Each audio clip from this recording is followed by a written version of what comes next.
vous remercie beaucoup d'avoir mis ce sujet à l'ordre du jour. Nous avons cru avoir gagné le début de la bataille, mais manifestement non. Et pour le plus grand malheur des animaux, en fait. Donc je vous remercie effectivement d'avoir mis ce sujet et de me permettre de parler parce que c'est un sujet qui m'intéresse beaucoup.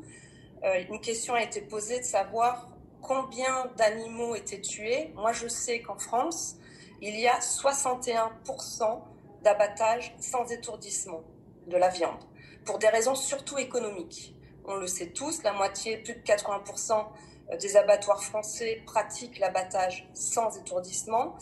Et à côté de ça, nous n'avons que 6% de consommateurs.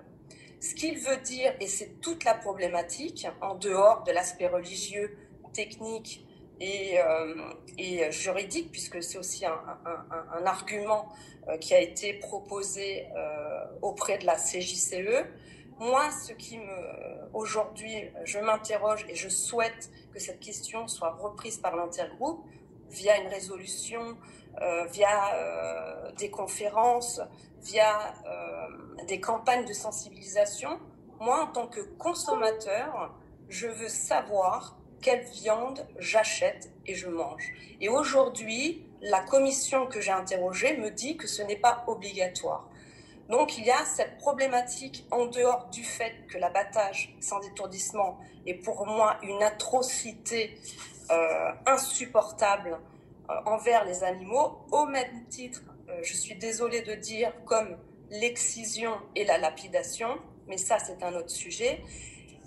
Je considère qu'on doit protéger, on doit informer, on doit demander aujourd'hui, en 2020, un étiquetage sur le mode d'abattage que la viande qu'on achète a subi. Voilà, donc je déborde un peu sur le sujet.